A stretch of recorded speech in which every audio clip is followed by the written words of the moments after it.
नमस्कार, आंगनवाड़ी टाइम में आपका स्वागत है।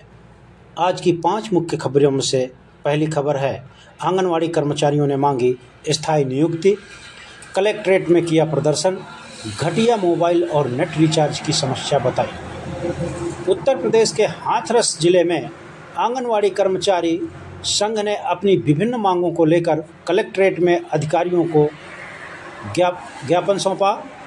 अधिकारियों ने बताया कि उन्हें दिए गए मोबाइल निम्न गुणवत्ता के हैं और अब खराब हो चुके हैं।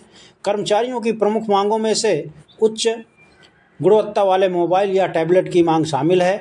पिछले 2 वर्षों से नेट रिचार्ज के लिए कोई भुगतान नहीं मिला है।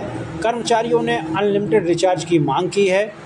संघ ने ऑनलाइन कार्य में दबाव को कम करने और एफआरएस प्रक्रिया को समाप्त करने की मांग की है। उन्होंने कैफ़े पर काम करने के लिए 2,500 रुपये का अतिरिक्त मानदेय या सीडीपीओ ऑफिस से ऑनलाइन कार्य करने की मांग रखी है।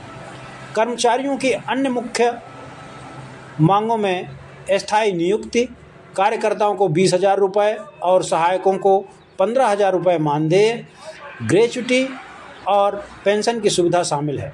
साथ ही उन्होंने मांग की है कि आंगनवाड़ी केंद्रों के लिए आने वाला बजट सीधे कार्यकर्ताओं के खाते में भेजा जाए। संघ ने चेतावनी दी है कि जब तक उनकी मांगें पूरी नहीं होती वह केवल ऑफलाइन काम करेंगी। और दूसरी खबर, भदोही में आंगनवाड़ी की नियुक्ति को लेकर उठे सवाल। डीएम को दिया गया प्रार्थना पत्र, जांच की मांग की गई। मेरिट में नाम होने के बाद भी अभ्यर्थियों का चयन न करने का आरोप लगाते हुए विरोध प्रदर्शन किया गया और जांच की मांग की गई। बता दें कि इस मामले को लेकर डीएम को प्रार्थना पत्र दिया गया। भदोही में 135 आंगनवाड़ी नियुक्ति को लेकर सवाल उठने शुरू हो गए हैं। 1-2 नहीं बल्कि 15 से 20 की संख्या में अभ्यर्थी डीएम को प्रार्थना पत्र देकर जांच की मांग कर दी है।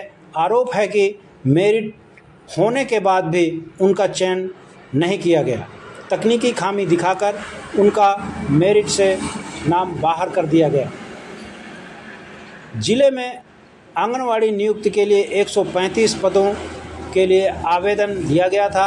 करीब 5,000 अभ्यर्थियों ने इसके लिए आवेदन किया। सत्यापन समेत अन्य प्रक्रिया पूर्ण होने के बाद गत दिनों प्रभारी मंत्री ए.के. शर्मा के माध्यम से चयनित अभ्यर्थियों को नियुक्त पत्र दिया गया। कई अभ्यर्थियों ने नियुक्ति में धांधलीकरण का आरोप लगाया है। 3 अप्रैल 2025 को औराई ब्लॉक की कंसापुर निवासी प्रीति कुमारी, ज्ञानपुर के अकोढ़ा की मुंदिता गुप्ता और भदोही ब्लॉक की चेतनीपुर की अंजलि देवी ने डीएम को प्रार्थना पत्र देकर जांच की मांग की।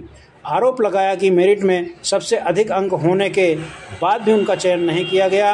अकोढ़ा में जिस अभ्यर्थी का चयन किया गया है उनके यहाँ कई लोग सरकारी सेवा में हैं, जबकि शासन का आदेश है कि विधवा और परित्यक्ता महिला बीपीएल श्रेणी में आने वाले लोगों को प्राथमिकता दी जाएगी।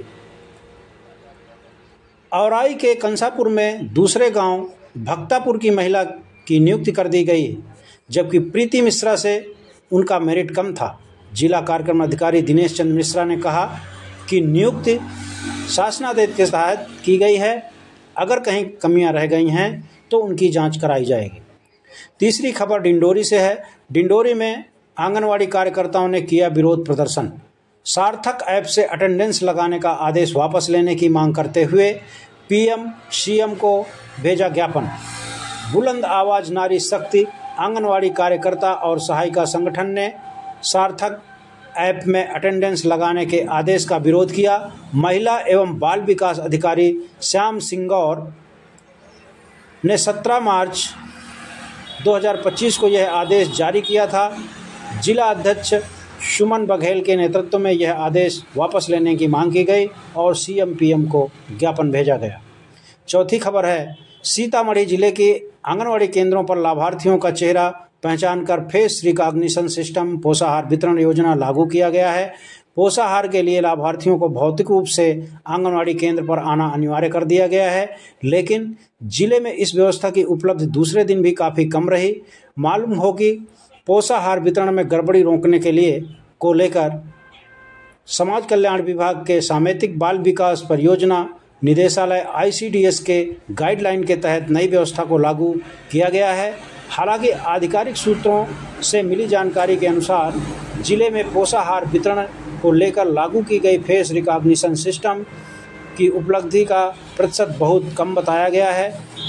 इसका प्रमुख कारण आंगनवाड़ी केंद्र के सेविकाओं को पूर्व में उपलब्ध कराई गई मोबाइल खराब रहना अथवा मोबाइल में उपलब्ध पोषण ट्रैकर का फीचर पुराना व कमज़ोर रहना है तथा नेटवर्क की परेशानी आदि कारण बताया गया। बताते चलें कि आंगनवाड़ी केंद्र पर 6 वर्ष तक के बच्चों को निर्धारित मेन्यू के अनुसार पका हुआ ताज़ा भोजन देने का प्रावधान है। ICDS DPO कंचन गिरी ने कहा कि विभागीय आदेश के आलोक में आंगनवाड़ी केंद्र पर पोषाहार वितरण में फेस रिकॉग्निशन सिस्टम लागू कर दी गई है। अभी शुरुआत में उपलब्धि का प्रतिशत कम है, इस पर ध्यान दिया जा रहा है। पोषाहार वितरण संबंधी रिपोर्ट व मॉनिटरिंग के लिए पोषण ट्रैकर ऐप में ही FRS का फीचर है। 5वीं खबर कन्नौज से है। बाल विकास परियोजना अधिकारी तालग्राम में DPO ने आंगनवाड़ी कार्यकर्ता की बैठक ली।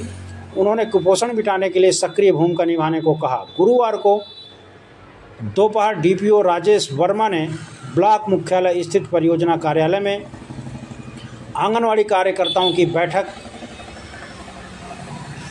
लिया। उन्होंने पोषण ट्रैकर पर 100% फीडिंग के निर्देश दिए। कहा कि महिलाओं व बच्चों का टीकाकरण पर विशेष ध्यान दिया जाए। इसके अलावा पूरा पोषाहार वितरण को प्रतिमाह अनिवार्य रूप से किया जाए। विभाग व शासन द्वारा संचालित योजनाओं में सक्रिय भूमिका निभाएं और योजनाओं का लाभ सभी पात्र लाभार्थियों को दिलाना सुनिश्चित करें। इस मौके पर प्रभारी CDPO संगीता देवी, मुख्य सेविका सुमन देवी, आंगनवाड़ी पूनम कटियार, अरुण कन्नौजिया, पूनम सेंगर, कृष्णा देवी, सुलेखा रेखा, अनीता रेणु आदि रहीं। Anganwadi time, please share and subscribe.